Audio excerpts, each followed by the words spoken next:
sur l'économie américaine. On rentre dans une procédure où un certain nombre d'agences, de musées, de choses comme ça sont fermées. Mais n'oublions pas que le 17 octobre prochain, c'est-à-dire dans 2 semaines, un peu plus,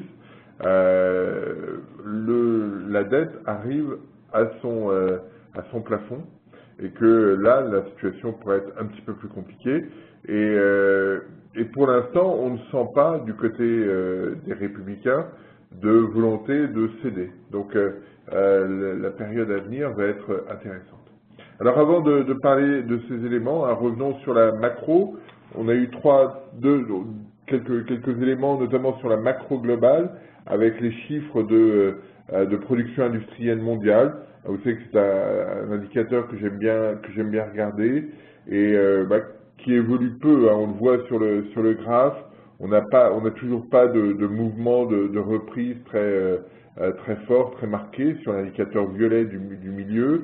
On n'a pas de changement de tendance. On est toujours sur une tendance aux alentours de 2,5%, un petit peu moins de 2,5% depuis début 2011. Et le chiffre qu'on a eu sur le mois de juillet, de juillet, ne change rien à l'affaire.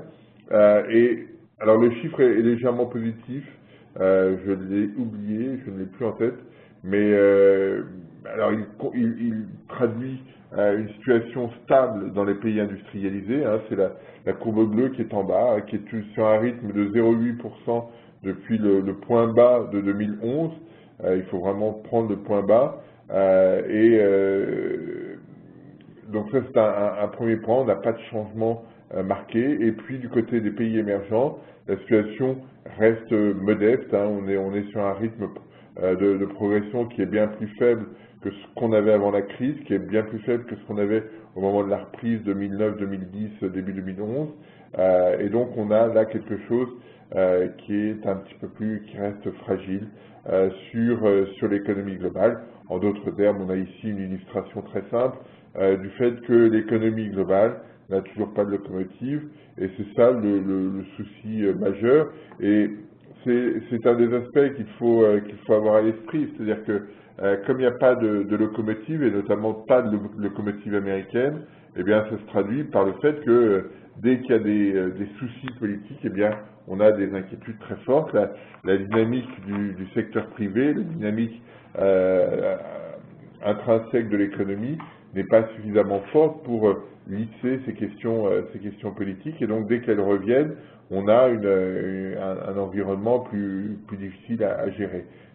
Pour moi, ça reste la problématique majeure aujourd'hui sur l'économie globale, et on a ici une illustration très simple de cette question. On le voit sur les pays développés, on le voit sur les émergents, avec, quand on regarde les émergents dans le détail, des choses un peu plus robustes en Asie qu'en Amérique latine ou en Europe centrale, mais on n'a rien d'explosif, rien qui permettrait de tirer l'activité vers le haut, et donc des économies qui vont pas très vite, et donc chaque choc est perturbant, et c'est un point important aujourd'hui.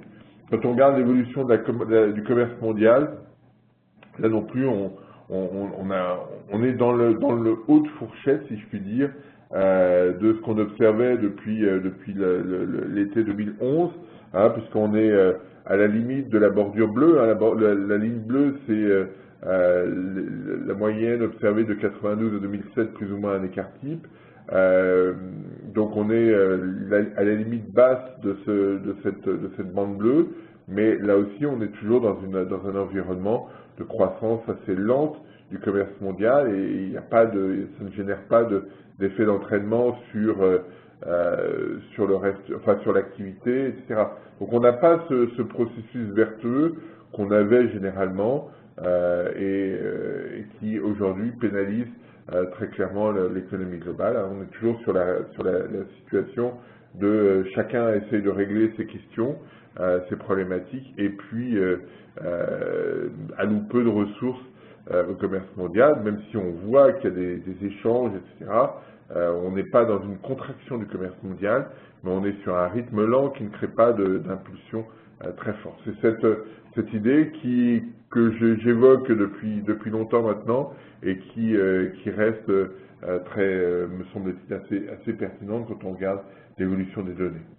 Quand on regarde l'évolution des indicateurs d'enquête, on va commencer par les États-Unis. On a eu l'indicateur PMI, on aura cet après-midi l'ISM. L'indicateur PMI qui est en bleu ici a une allure assez proche de celle de la production industrielle. C'est pour ça qu'en violet, vous avez l'évolution de la production industrielle sur 3 mois. Et c'est en cela que cet indicateur est intéressant. Mais on constate, quand on regarde le détail, qu'il y a une fragilité du côté des commandes, qu'on n'a pas d'accélération très marquée de cet indicateur. Et alors, ça ne veut pas dire que la situation va se dégrader très vite, non.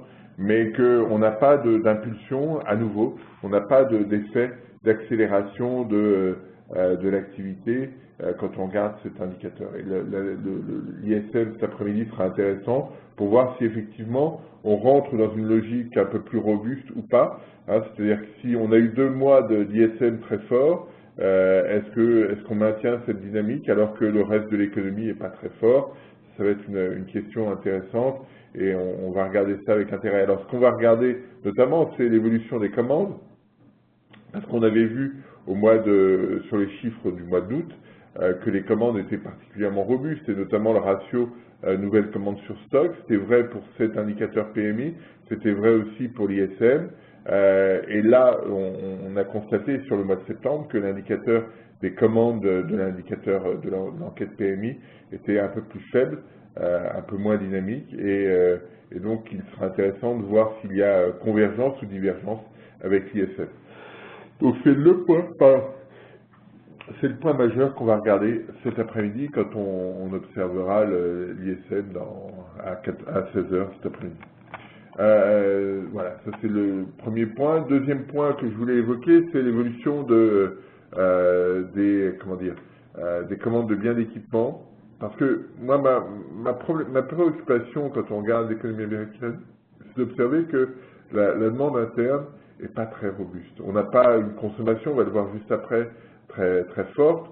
On n'a pas d'investissement très fort. On le voit ici sur le graphique avec les bâtonnets. On n'est pas sur quelque chose de très dynamique. Dans le même temps, les dépenses publiques, depuis mars notamment, reculent de façon significative.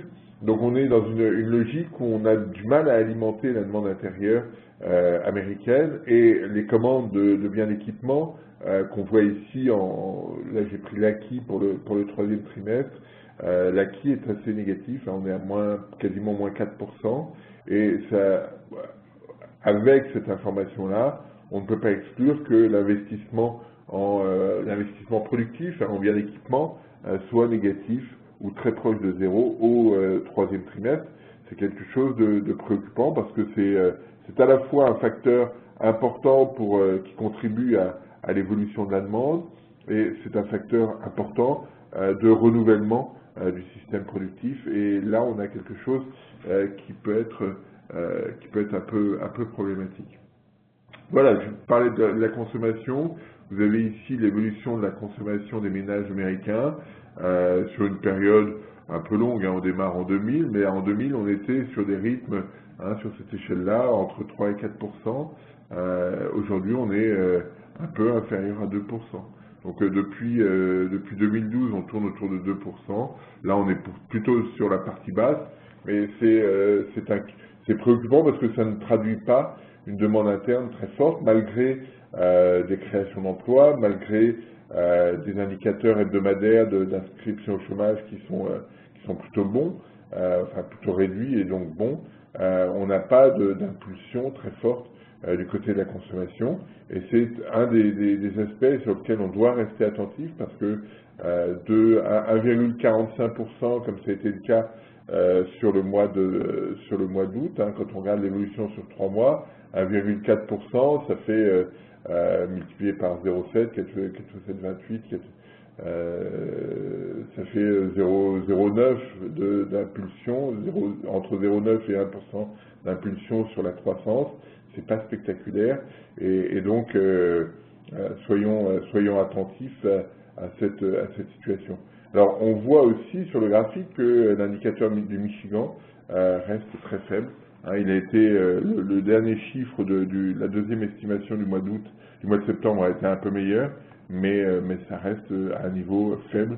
Et donc on n'a pas la corrélation qu'on voit sur ce graphique, corrélation que j'aime bien, plaide plutôt pour une évolution de la consommation qui reste assez morose. Dernier point que je voulais évoquer, c'est pas le dernier point d'ailleurs, que je voulais évoquer ici, c'est l'évolution des différentes composantes du revenu. Je trouvais que la décomposition était intéressante depuis le point bas du cycle, hein, depuis la récession s'est terminée au deuxième trimestre 2009, plus précisément en juin si on veut regarder en mois, mais je me suis dit que c'était plus simple de regarder, de prendre comme référence le deuxième trimestre 2009, que j'ai mis en bas 100, et donc vous avez en violet ici l'évolution du revenu personnel des ménages américains. Donc c'est le cumul de tous les revenus, hein. Il n'y a pas de fiscalité. Je l'ai fait avant fiscalité pour éviter toute distorsion. Donc on ajoute les revenus du travail, on ajoute les revenus financiers, les revenus de la propriété, les revenus locatifs, et ça donne tout ça. Je n'ai pas pris en compte ici, pour simplifier, pour éviter de faire des gros pâtés, si je puis dire, j'ai pas mis les données de transfert et les prélèvements liés aux données, au transfert. Donc, pour simplifier, mais ça ne changerait pas grand-chose, ce serait assez proche de la ligne violette qui est sur le graphique, donc c'est pour ça que je ne l'ai pas mise. Et quand on regarde le graphique, eh bien on s'aperçoit, alors dans l'ours ici, dans la légende, hein, j'ai mis l'évolution des revenus personnels et puis j'ai mis la contribution de chacune des composantes à la hausse de ces revenus. Donc on voit que les revenus du travail contribuent pour plus de 50%, hein, c'est la courbe bleue ici, et puis vous avez des contributions très fortes sur les revenus locatifs, les revenus de la propriété, les dividendes. On a des choses extrêmement fortes, en d'autres termes, la répartition l'accélération d'évolution des revenus s'est faite plutôt au bénéfice du capital que du travail. C'est quelque chose qu'on avait déjà vu. C'est quelque chose qui est beaucoup discuté en ce moment parce qu'il y a un certain nombre de notes qui sortent aux États-Unis, notamment à partir d'un papier d'Emmanuel Saez, un Français c'est un papier dont on a déjà parlé. Mais on a ici une situation qui reste toujours très favorable au capital par rapport au travail. C'est un point sur lequel on doit être attentif, hein, puisqu'on sait que cette situation s'est accentuée ces dernières années, que la part du travail dans la distribution de la valeur ajoutée aux États-Unis baisse, et donc c'est quelque chose, quand on regarde ces évolutions, alors c'est un peu grossier, mais que ça contribue à cette situation.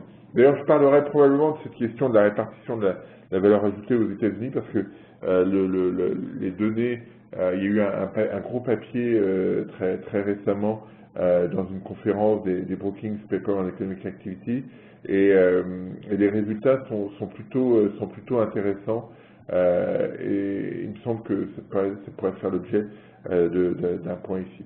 Donc on en reparlera parce que on n'est pas tout à fait dans cette situation en France, mais aux États-Unis, on voit très clairement que la part du capital augmente par rapport au travail, et ça pose un certain nombre de questions. Dernier point sur ce graphe, outre, juste pour signaler, hein, ce qu'on voit sur les dividendes, le mouvement assez fort, c'est juste une problématique fiscale à la fin de l'année 2012. On l'avait évoqué, je ne sais plus exactement ce que c'est, mais c'est un effet de deadline à la fin de l'année 2012. Il y avait un avantage fiscal, je ne sais plus exactement le même, lequel, mais ça avait joué. Et puis vous avez en jaune, en dessous, eh bien la rémunération de l'épargne qui baisse et qui affecte une grande partie des épargnants américains. Donc voilà ce que je voulais évoquer là-dessus. Sur l'économie américaine, encore ce graphique ici sur la perception dans l'enquête Conference Board, la perception qu'ont les ménages de leur environnement financier. et est-ce que leurs revenus, en fait leurs revenus plutôt, est-ce que leurs revenus vont augmenter ou pas dans les 6 mois qui viennent, et on voit qu'on reste sur des niveaux qui ne sont pas les plus bas, mais qui ne s'accélèrent pas. On avait eu quelques velléités d'accélération au printemps, et ces velléités s'estompent ici sur les chiffres du mois de septembre. On revient à zéro. Je n'imagine pas que mes revenus augmenteront en moyenne de façon significative au cours des prochains mois. Je vais revenir juste un instant sur ce graphe ici. Voilà, ici. Juste regardez ça. Ça, c'est les discussions, les inquiétudes, les incertitudes qu'il y avait eu sur le plafond de la dette. Hein, donc les ménages ça avait généré une inquiétude très forte, et on a ici une illustration très simple du choc que ça peut créer et de l'incertitude que ça peut engendrer. Donc on n'est pas dans une situation qui pourrait se passer avec un environnement de plafond de la dette qui serait pas discuté, ce serait pas très grave. On voit que quand ça a chauffé, si je puis dire, à l'été 2011, ça a eu un impact très fort sur le comportement des ménages et probablement sur leur dynamique de consommation. Donc attention à cette problématique, c'est une vraie question qui est posée. Autre point, l'évolution des enquêtes en Asie et notamment en Chine. Alors j'ai remis ce graphique, la semaine dernière on en avait parlé déjà, on avait parlé de l'enquête chinoise, on avait eu la valeur, l'élément, l'estimation flash, hein, et c'est la ligne rouge qui est ici. En fait, elle a été révisée très sensiblement sur la ligne bleue, hein, dans la nuit de dimanche à lundi. Et donc on avait la semaine dernière des signaux plutôt favorables, notamment sur la demande interne via les commandes. La version finale n'est pas très bonne. Ça veut dire que globalement, l'économie chinoise est stabilisée, mais elle est encore en risque, parce que ça veut dire que les 10-15% de réponses qui sont venues après l'estimation flash ont tiré l'ensemble vers le bas. C'est quelque chose auquel on doit être attentif, parce que c'est clairement préoccupant. Si on regarde les enquêtes en Asie, c'est ce graphe-là, eh bien on s'aperçoit que on reste toujours aux alentours de 50. Alors les indicateurs chinois, le violet ici et le vert évoluent peu. Hein. L'indicateur officiel est passé de 51 à 51.1.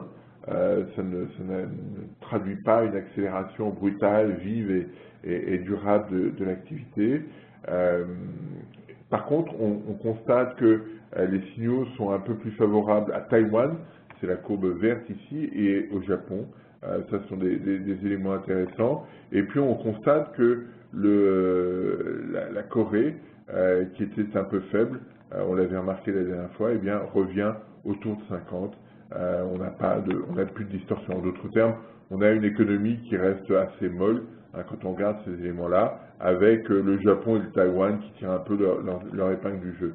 Mais on a du mal à se projeter durablement, parce que quand on regarde l'évolution du ratio commande sur stock, eh bien, on voit que au Japon, l'indicateur baisse de façon significative, il baisse aussi en Chine, il baisse en Inde, et il est modeste à Taïwan. En d'autres termes, à l'exception de l'indicateur officiel en vert et de la Corée, sur lesquels on peut estimer que sur ces secteurs-là et sur ces économies-là, on a quelque chose d'un peu vertueux, dans lequel l'ajustement a eu lieu. Pour ce qui est de la Chine, sur la partie privée, sur le Japon aussi, on a encore des ajustements à faire, et ça peut créer demain, c'est-à-dire sur les prochains chiffres, un peu de volatilité, mais qui n'irait pas forcément dans le bon sens.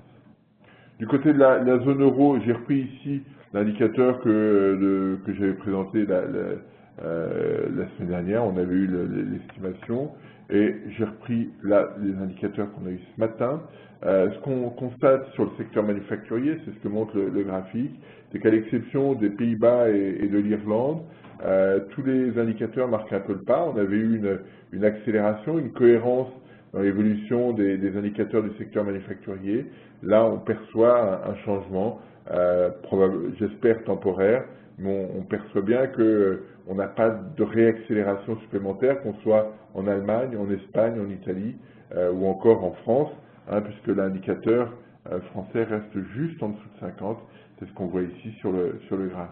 Donc, on a toujours une indication de reprise, l'indicateur pour la zone euro était en territoire positif, mais une situation qui ne s'accélère pas. Et on voit ici, on avait jusqu'à présent des indicateurs qui étaient assez cohérents, et si on enlève les derniers points, on voit bien un mouvement haussier. Là, c'est plus tout à fait le cas sur les commandes et l'exportation. Donc ça, c'est un point sur lequel on doit être extrêmement attentif, parce que globalement, ça veut dire que la cohérence qu'on constatait est un petit peu moins robuste, et c'est quelque chose qui peut pénaliser l'ensemble, puisque l'idée évoquée était de dire, voilà, on a une dynamique manufacturière qu'on observe à peu près partout, ce qui reste vrai, et donc ça va favoriser les échanges, ça va accentuer les échanges et favoriser la reprise. C'est clairement ce que j'ai en tête. Je maintiens ce scénario, mais on voit bien que là, sur les chiffres d'août, on peut douter un petit peu. Dernier point que je voulais évoquer sur cette enquête, l'évolution des prix. On n'a toujours pas d'inquiétude, il n'y a toujours pas de risque inflationniste très marqué, même si l'indicateur de prix payé pour l'enquête PMI est revenu un tout petit peu au-dessus de 50. On n'a pas de risque d'accélération de l'inflation des prix de production, c'est ce qu'on voit en vert et en bleu ici. Donc là-dessus, pas d'inquiétude, ça ne devrait pas inquiéter la BCE, comme ne devrait pas inquiéter la BCE, l'évolution de l'inflation. Vous voyez ici 1% sur le sous-jacent, 1% sur l'évolution de l'indice des prix, 1,1%, pardon, donc pas de tension particulière, et ça devrait même inciter la Banque Centrale Européenne à être un petit peu plus active pour gérer sa situation, pour éviter que le risque de déflation ne s'accentue. Ça risque, quand on regarde les composants de cet indicateur, qui est loin d'être nul, on voit la contribution négative du pétrole, bien sûr, mais on voit que l'indicateur des biens en rouge chute de façon très importante, on se rapproche de zéro très rapidement, et que les autres composantes, la composante alimentaire en vert, ne s'accentue pas, et à mon sens, elle va progressivement reculer, parce que quand on regarde le prix des matières premières alimentaires, on a quelque chose qui est plutôt orienté à la baisse, et puis sur les services en bleu, on n'a pas d'accélération non plus. Donc on va rester sur une inflation probablement autour de 1% au cours des prochains mois, peut-être un petit peu plus, un petit peu moins, parce que ça va dépendre des fluctuations observées sur le marché du pétrole, mais globalement, on est dans un environnement où il y a toujours peu d'inflation, pas d'inflation, et ce qui devrait, à mon sens, inciter Mario Draghi demain à être un petit peu plus offensif en matière de politique monétaire. Alors, est-ce qu'il y aura demain un LTRO ou pas? Ça, c'est la question qui est posée.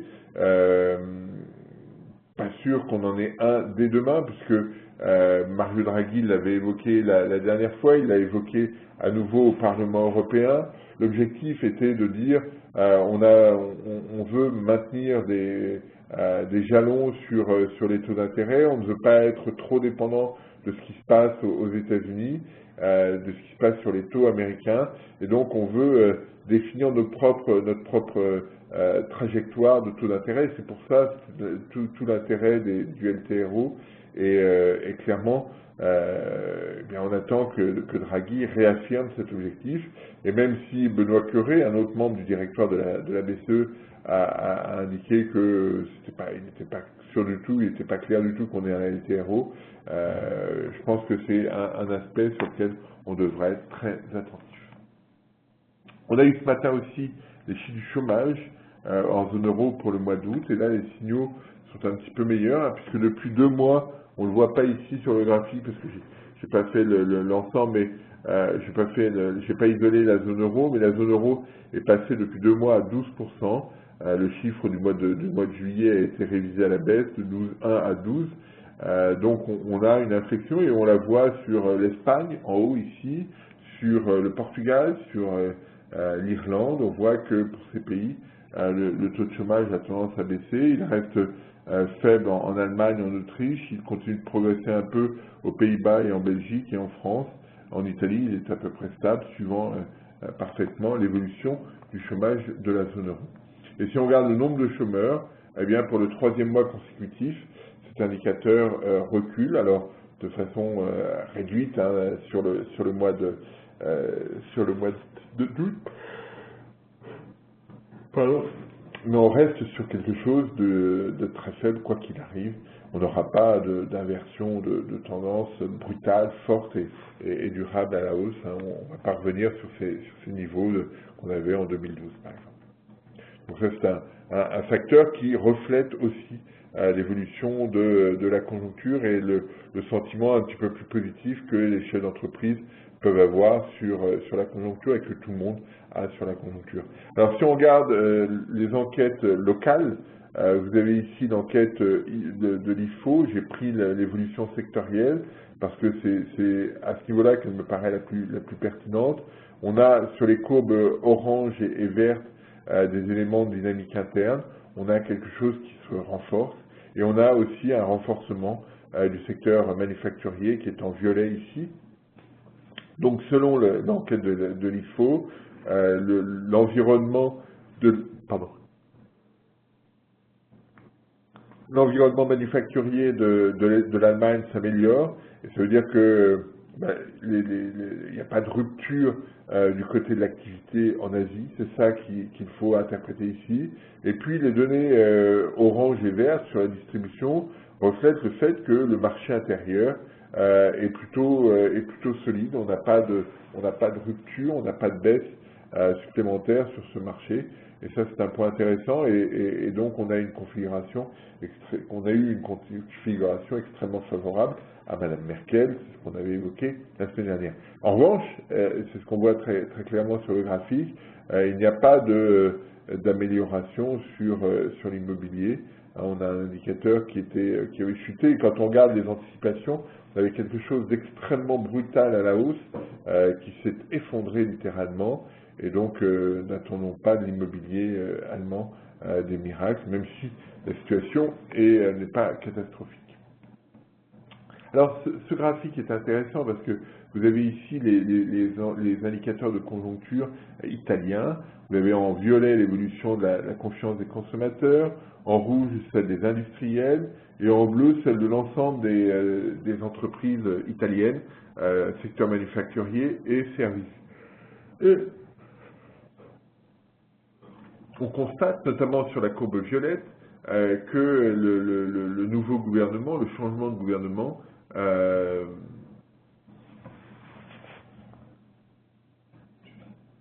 alors j'ai une question de Brigitte, je pense que c'est sur l'Allemagne, et les dépenses des ménages ne semblent pas repartir en dépit d'un marché du travail toujours bien orienté en Allemagne. C'est vrai que, mais on n'attend pas non plus des dépenses très folles en Allemagne, pour une raison simple, c'est que la structure du consommateur est un consommateur plutôt vieux en Allemagne. Hein, c'est toujours un peu la même rengaine, mais c'est un élément important. On n'attend pas en tendance des choses extrêmement vives sur le consommateur allemand. Ce qu'on espère, c'est que la situation soit stabilisée, qu'il n'y ait pas d'inquiétude supplémentaire pour la partie de la population qui a des revenus relativement modestes. Mais on a là, sur la conso allemande, des chiffres qui ont été bons sur le premier, sur le deuxième trimestre notamment. Si on regarde les ventes de détail, j'ai pas regardé le chiffre qui est sorti hier matin, mais je ne me fie pas beaucoup à ce chiffre des ventes de détail parce qu'il suit assez mal l'évolution de la consommation, pris comme notion assez large dans les comptes publics. Donc je regarde ça d'un œil un peu distrait. On n'a pas une cohérence très forte entre les ventes de détail et la consommation des ménages allemands, et c'est pour ça que je suis pas très attentif. Mais quand on regarde le détail du PIB, j'ai en souvenir le fait que la consommation se tenait plutôt pas mal, hein, puisque toutes les composantes de la demande intérieure allemande au deuxième trimestre étaient orientées à la hausse. Je reviens sur l'Italie. L'inflexion qu'on a observée sur les enquêtes ici, sur les inflexions après la mise en place du gouvernement Letta. Et donc, on voit bien finalement la stabilisation politique a eu un rôle tout à fait considérable sur les ménages et sur l'industrie italienne. Donc, et ça, c'est une des problématiques, une des inquiétudes qu'on peut avoir. C'est si effectivement le gouvernement, l'État est renversé, eh bien cette dynamique, ce relatif optimisme qu'on constatait sur les ménages et l'industrie italienne risque d'être mise à mal. Donc ça, c'est vraiment le point important sur lequel on sera franchement attentif au cours des prochaines semaines. Alors, restons sur l'Italie parce que c'est un point majeur. Sur la question italienne, il y a deux choses qui ont provoqué les événements du week-end. Le premier, c'est le non-respect par le gouvernement d'engagement qu'il avait pris vis-à-vis du parti de Berlusconi, c'est-à-dire qu'au moment de la coalition, en février-mars dernier, il avait été exclu dans les accords qu'il y aurait une hausse de TVA. Et le gouvernement, l'État, la semaine dernière, a voulu faire passer une augmentation de TVA pour permettre au budget italien de rester sous le seuil des 3% de déficit. Et Berlusconi a pris ça comme prétexte pour demander à ses ministres de sortir du gouvernement, ce qu'ils ont fait. Simplement, dans le même temps, on a une procédure sur l'immunité de Berlusconi au Sénat, et il nous semble que la priorité, la raison principale de ce volte-face de Berlusconi est ce risque lié à la réduction de son immunité. Donc voilà, on est dans cette situation. Alors, ce week-end, le choc était assez fort, puisque Berlusconi apparaissait comme leader de la droite, et c'est pas Mario d'ailleurs son prénom, l'État était un petit peu fragilisé. Depuis, les choses ont évolué parce que il y a un certain nombre de membres de l'Assemblée qui sont du côté de Berlusconi, enfin qui sont dans le parti de Berlusconi, qui sont prêts à soutenir le gouvernement en place. Et donc le risque, et ça me paraît pas improbable, c'est de voir le parti de Berlusconi se splitter dans une partie un peu plus à droite et une partie un peu plus centriste. La partie un peu plus centriste participerait au gouvernement et pourrait éventuellement donner son soutien au gouvernement actuel, ce qui fait que il n'y aurait pas forcément d'élection rapide. C'est cette problématique-là qui est posée, et ce serait la bonne solution. C'est ce qu'ont joué les marchés, hein, si on n'a pas eu de rupture à part hier matin au réveil, si je puis dire, mais si on n'a pas eu de rupture notamment sur les taux, c'est qu'il y a ce scénario-là, les investisseurs ont ce scénario-là en tête d'un environnement qui serait d'un environnement politique qui, après l'alerte, se stabiliserait avec une majorité qui inclurait des membres du parti Berlusconi. Si ce n'était pas le cas, ça poserait de vrais soucis parce que immédiatement il y aurait des élections. On sait que les élections doivent se tenir entre 55 et 70 jours après la dissolution. Donc ça nous mènerait autour de la fin d'année, un peu avant la fin d'année, ce que personne ne souhaite. Donc le timing qui a souvent été évoqué, c'est plutôt début 2014. Mais on risque de retomber dans la problématique qui était posée en février, hein, à la fin février, lors des élections précédentes. Chacun avait peu ou prou 30%, que ce soit le Parti démocrate, que ce soit le Parti Berlusconi, ou que ce soit le Parti 5 étoiles de Beppe Grillo.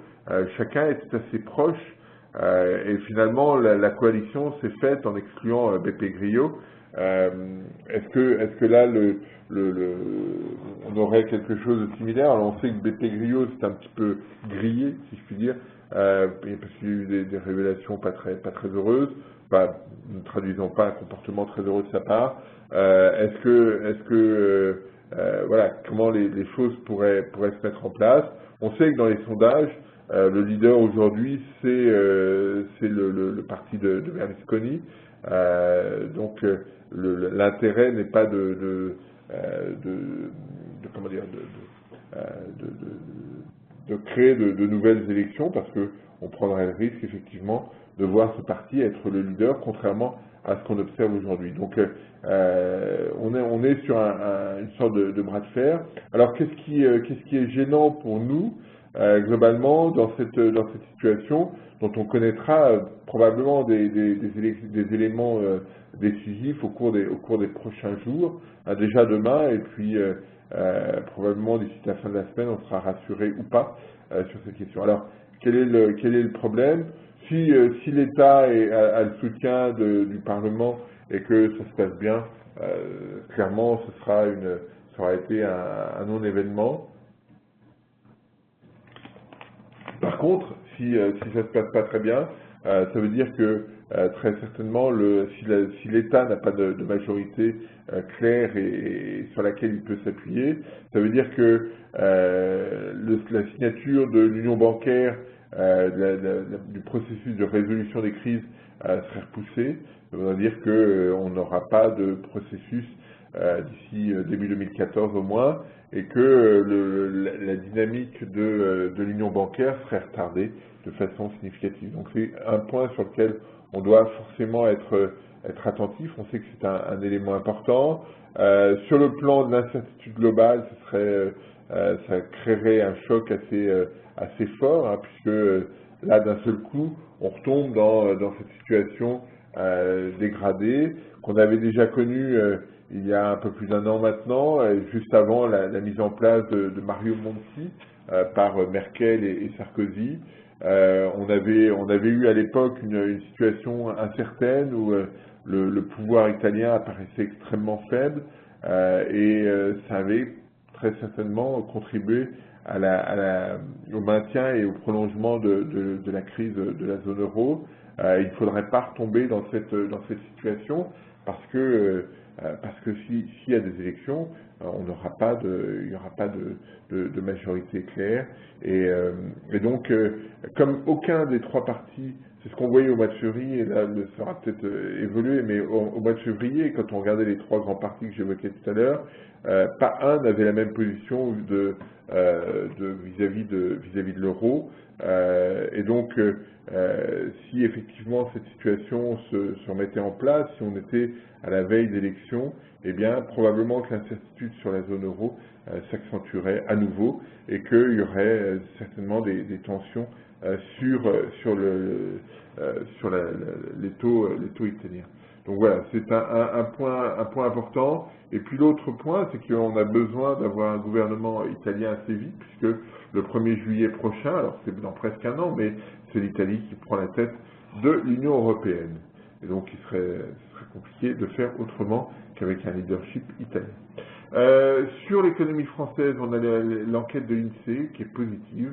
Vous voyez ici, à part le bâtiment qui est en gris, le secteur du bâtiment, tout le monde est à la hausse, que ce soit les services, que ce soit l'indicateur synthétique, que ce soit les ventes de détail, la distribution, ou que ce soit le secteur manufacturier, même si, comme dans toutes les enquêtes, on a un petit moins au mois de septembre sur l'indicateur manufacturier français, on a une allure qui est plutôt robuste, et quand l'INSEE publie dans sa note un indicateur de reprise, cet indicateur qui évolue entre -1 et 1 est clairement calé sur 1%. Donc sur 1, pas sur 1%, mais sur 1, ça veut dire que voilà, tous les indicateurs ont une orientation plutôt favorable. Et c'est ce que je trouve intéressant aujourd'hui, c'est l'espèce de cohérence qu'on constate sur tous ces indicateurs, à l'exception du bâtiment. Mais le bâtiment, on le sait, c'est en grande partie lié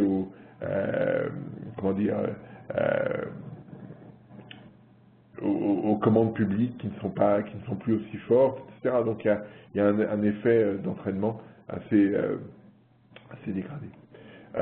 Sur la France, on a eu le détail du PIB du deuxième trimestre, hein, notamment avec l'évolution des marges des entreprises, avec l'évolution du pouvoir d'achat. Donc j'ai fait quelques graphes très rapides. Ici j'ai repris l'évolution du PIB en niveau. Hein, on voit la rupture de 2011 et puis depuis l'augmentation est de 0,4%. C'est pas spectaculaire en 2 ans, un peu plus de 2 ans. J'ai repris ici l'évolution des taux de marge des entreprises qui se stabilisent. Hein, c'est un graphique que j'avais présenté la semaine dernière, mais qui n'était pas à jour. Enfin, qui n'était pas à jour, si, mais on n'avait pas les données du deuxième trimestre. On voit qu'il y a une relative stabilisation du taux de marge des entreprises et une baisse de la part qui va des rémunérations. Donc on a une très légère correction du mouvement qu'on observait ces derniers temps, mais on reste malgré tout sur les marges des entreprises à des niveaux assez bas. Alors, on voit bien que dans les discussions du budget, l'objectif est de, quand même, malgré tout, essayer de favoriser un peu les entreprises, même si ça semble toujours un peu compliqué, mais l'objectif, ce serait de favoriser la situation des entreprises afin qu'elles investissent, afin qu'elles retrouvent de l'autofinancement, et c'est ça l'enjeu auquel on est confronté aujourd'hui. En termes de pouvoir d'achat, j'ai fait un calcul et j'ai construit un indice de pouvoir d'achat par unité disponible, un pouvoir d'achat du revenu disponible par unité de consommation, je me mélange un peu les pinceaux, et on a donc l'indicateur ici que j'ai mis que depuis 80. Vous avez en vert aussi, en bleu-vert, pardon, l'évolution sur 4 ans de ce pouvoir d'achat. L'objectif est de mesurer sur une période assez longue la façon dont ce pouvoir d'achat s'observe. Donc on constate depuis 2007-2008 que le pouvoir d'achat par unité de consommation a tendance à baisser, hein, puisque le point haut ici est supérieur à celui-là, et que quand on regarde sur 4 ans, on a quelque chose qui est négatif. Hein. Ça veut dire que globalement, on est sur une dynamique de pouvoir d'achat qui reste extrêmement faible aujourd'hui en France. Et dernier point, l'évolution du taux d'épargne. Les ménages ont continué d'épargner au deuxième trimestre. Leur taux d'épargne a augmenté, il est passé à 16,1%. On reste très prudent dans les comportements et je ne vois pas pourquoi ça changerait fondamentalement au cours des prochaines semaines. On a eu, dernier chiffre que je voudrais citer, l'évolution de la consommation des ménages en France au mois d'août. On a fait plus 0,4 au mois de juillet, moins 0,4 au mois d'août, donc on n'a pas de choses très claires sur ces questions. Et puis dernier chiffre qui a fait polémique très largement la semaine dernière, l'évolution du nombre d'inscrits à Pôle emploi. Là j'ai repris le chiffre initial, le chiffre qui a été retravaillé hier. J'ai fait un blog là-dessus si vous voulez regarder.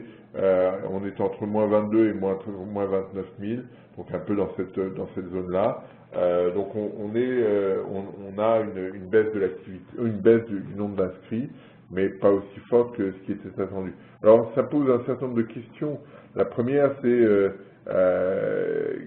qui a autorisé la publication de ces chiffres et à partir de quand. L'autre question, c'est à partir de quand, finalement, les gens trouvent que c'est pas très grave de publier un chiffre dont on sait qu'il est faux, puisque la DARES nous expliquait dans sa lettre, dans sa note, que le chiffre avait une allure extrêmement particulière et probablement peu vraisemblable.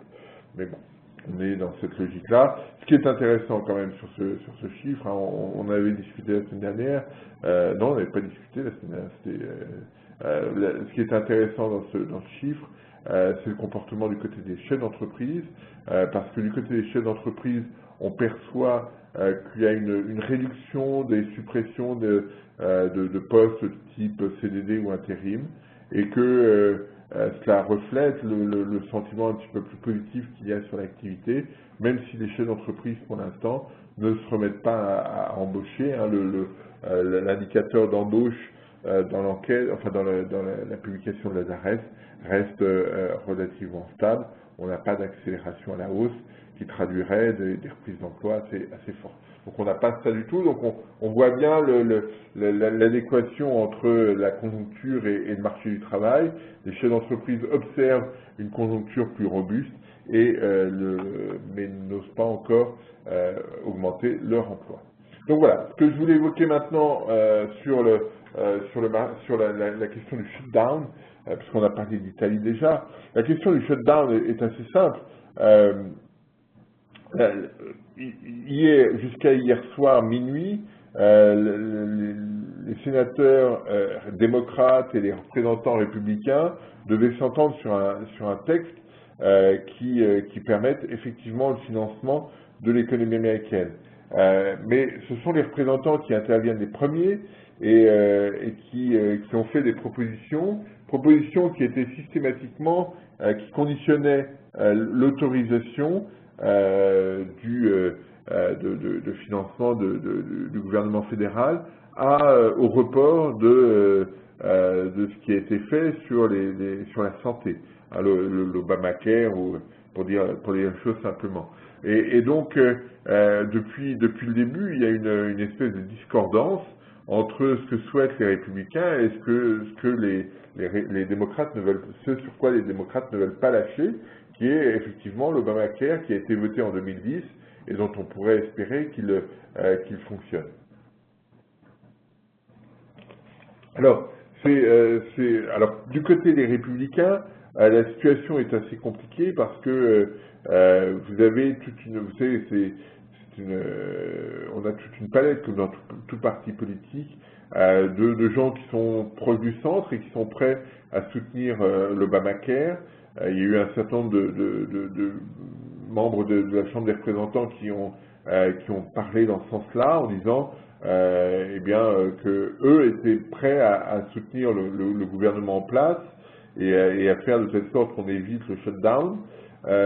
Et puis il y en a une bonne partie aussi, notamment John Boehner, qui est le speaker de la Chambre, le speaker républicain de la Chambre des représentants, qui lui est plutôt favorable à est plutôt conditionné, par le Tea Party, qui réapparaît. Il y a un type qui s'appelle Ted Cruz, représentant du Texas, qui fait l'unanimité derrière lui. Et Ted Cruz est un républicain, mais très proche du Tea Party. Et donc il a un poids aujourd'hui beaucoup plus fort qu'on peut l'imaginer.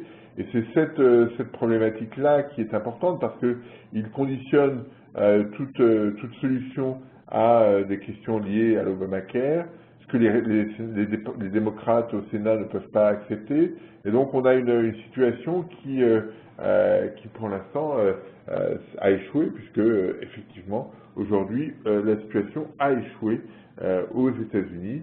Il y a le shutdown du gouvernement, et bien c'est 800 000 fonctionnaires sur 2 millions du gouvernement fédéral qui se retrouvent chez eux. Personne n'est payé. Ils seront probablement payés plus tard, mais personne n'est payé pour l'instant. Alors là où c'est problématique, c'est que l'économie américaine aujourd'hui est relativement est sur une dynamique relativement modeste, hein, c'est ce qu'on évoquait tout à l'heure, et cette situation est quelque chose qui, le choc sur l'ensemble des salariés fédéraux peut avoir un effet un peu négatif. Alors ça en aura un directement parce qu'ils ne toucheront pas leurs revenus immédiatement. Ça peut en avoir un autre parce qu'il y a un certain nombre d'agences qui effectivement ont fermé et qui vont limiter les transferts de produits. Hein. Les avions cargo vont avoir un nombre limité. Les visas, les passeports, etc. Tout ça va être reporté dans le temps. Donc on est dans un environnement qui est fragile et qui pourrait être davantage fragilisé par cette situation. C'est un aspect sur lequel il faut être extrêmement attentif en attendant les possibles discussions sur le plafond de la dette, parce que là on va repartir sur on peut imaginer, on peut espérer plutôt un accord assez rapide sur la question du paiement du budget. mais on n'est pas sûr que une fois ceci signé, cela engage de façon significative l'ensemble des républicains à voter le debt ceiling, c'est-à-dire l'augmentation du plafond de la dette. Chacun dira mais c'est une autre histoire, c'est une autre discussion, et on va créer probablement un peu de tension avec le point d'orgue qui est le 17 octobre, c'est le jour où John Liu, le nouveau secrétaire d'État au Trésor américain, indiquait que le gouvernement américain serait empêché de dépenser plus que ses revenus, ce qui posera un certain nombre de questions sur cette économie américaine. Donc voilà, on n'est pas encore, on n'est pas sorti de cette étreinte forte, de cette situation de fermeture d'agences au niveau fédéral américain. Ça va avoir un impact sur la macro, ça je n'en doute pas un instant, parce que l'économie américaine n'est pas très robuste, manque un petit peu de vigueur, et donc il est probable que, comme les États-Unis jouaient quand même le rôle d'accélérateur de la croissance dans les pays industrialisés, on avait vu récemment des dynamiques de flux de capitaux plutôt favorables. Tout ça risque d'être un peu plus incertain au cours des semaines qui viennent. D'abord parce qu'il y a ce shutdown, et puis parce que après on enchaîne directement. Et espérons qu'on enchaîne, ça veut dire qu'on a résolu la première problématique sur les négociations sur le plafond de la dette. Alors, quel est le risque sur la notation de la dette? Pour l'instant, c'est une question qui est repoussée, qui n'est pas vraiment évoquée, contrairement par exemple à l'Italie où il y a des risques de dégradation. Ce n'est pas directement évoqué. Il n'empêche qu'à la fin du mois d'octobre, il y a un certain nombre d'échéances de paiement d'intérêt sur la dette, et que si effectivement on est en situation de contrainte sur la dette, le gouvernement pourrait ne pas honorer celle-ci, et ce qui poserait un certain nombre de questions majeures sur l'économie américaine. Mais on n'en est pas là, mais c'est, je crois, quelque chose qu'il faut avoir à l'esprit, un environnement un peu délétère. On retrouve les tensions assez fortes qu'il y avait précédemment entre républicains et démocrates, c'est ce qu'on avait vu au moment des discussions sur le plafond de la dette en août 2011, juillet 2011. On voit réapparaître ces situations, on voit réapparaître le Tea Party et ses positions plutôt extrêmes. Donc là, la partie n'est pas jouée. Le point quand même pour lequel Obama a un avantage comparatif, c'est qu'il sait que c'est son dernier mandat et qu'il peut être probablement un peu plus incisif que ce qu'il n'a été pour l'instant. Alors j'ai une question de Paul. Pouvez-vous s'il vous plaît nous rappeler quand va avoir lieu la discussion sur le relèvement du plafond de la dette? Quelle est la date limite pour un accord? Bien, ce que dit le Trésor américain, c'est que le 17 octobre, eh bien, on aura épuisé le plafond de la dette. Donc ça, c'est la question clé. Certains parlent du 19 octobre, mais toujours est-il que ça va venir vite. Et les discussions, ben, elles sont sous-jacentes aux discussions qu'il y a actuellement sur le financement du gouvernement américain. Donc là-dessus, les discussions qu'il y a aujourd'hui entre républicains et démocrates sont des discussions essentielles pour faciliter l'éventuelle signature d'un accord sur la dette. Cette situation qui est importante, et si effectivement on atteint très vite un accord sur le financement du gouvernement fédéral, on arrivera probablement très vite à un accord sur le plafond de la dette, mais pour l'instant on n'a ni l'un ni l'autre, et donc les discussions vont reprendre aujourd'hui à Washington entre sénateurs et représentants pour essayer de trouver un modus vivendi qui permettrait de financer le gouvernement et de faire de telle sorte que cet arrêt du gouvernement ne soit pas aussi long que dans des épisodes précédents. Je vous rappelle que en 95, ça avait duré 21 jours. C'est long, c'est très très long, c'est très coûteux pour l'économie, Sauf, mais je répète ce que j'ai évoqué tout à l'heure, la différence avec cette époque-là, c'est que à cette époque-là, il n'y avait pas de problème de croissance, et c'est une vraie différence par rapport à aujourd'hui. Donc voilà, est-ce qu'il y a des questions? S'il n'y a pas de questions, eh bien je vous donne rendez-vous la semaine prochaine. Même si on a probablement un petit doute, parce que moi je serai en avion à cette heure-là, donc ce sera peut-être lundi. On vous tient au courant très vite sur ces aspects. Je vous remercie, passez une bonne semaine.